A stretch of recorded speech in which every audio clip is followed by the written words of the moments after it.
Well, it's almost good afternoon, Nebraska. We are now reporting to you today from Senator Brewer's office. Our last attempt in the rotunda, we got definitely had some acoustics issues that made it difficult for you to hear the update, and we wanted to make sure we kept our members and Nebraskans informed. We are updating you today from the hearing day. Basically, we are having debate of LB 773 on the constitutional carry bill by Senator Tom Brewer.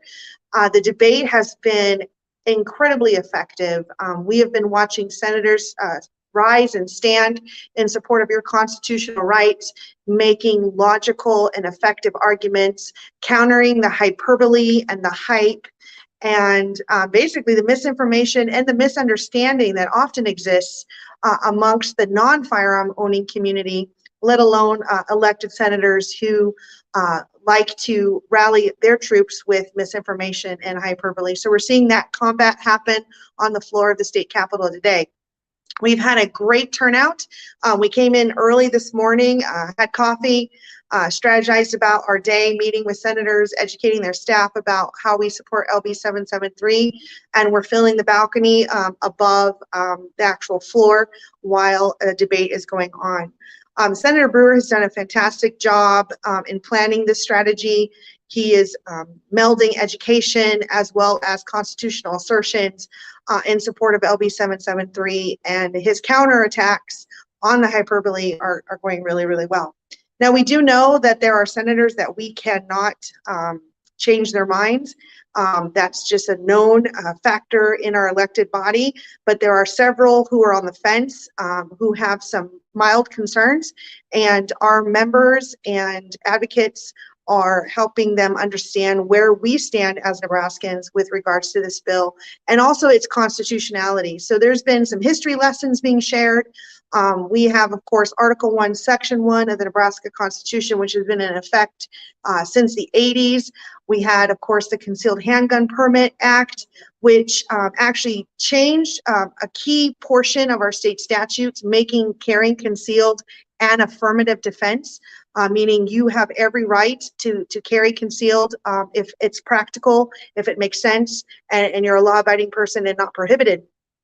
So there's a lot of education that's happening that shows that really for the last 16 years, we've actually should have had the right to carry concealed without a permit, without a fee, and without the required training expense. That's really exciting news because they're always talking about precedence and how precedence matters. Well, when precedence is on the right side of the Constitution, of course it matters. But when precedence is on the wrong side of the Constitution, that's where we have an elected body that we've hired to actually change those unconstitutional portions of our law.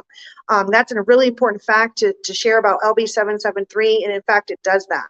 We've also had some education about those who are in support of LB 773. We do have the support of law enforcement, the rank and file across this state.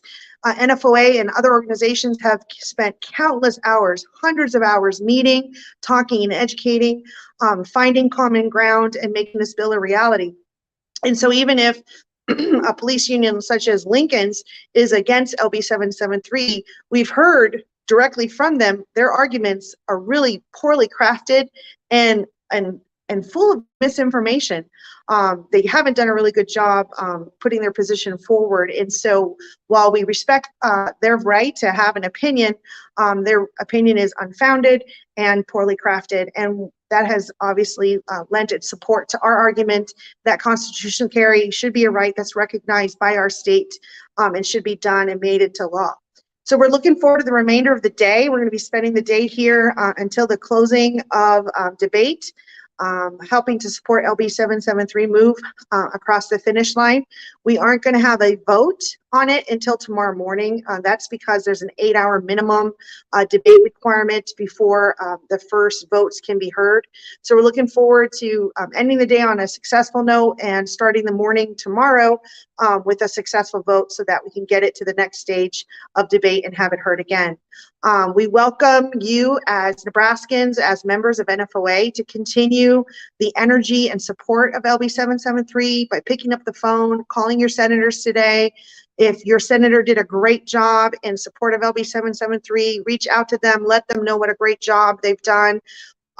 I can't name them all, but I have to name some.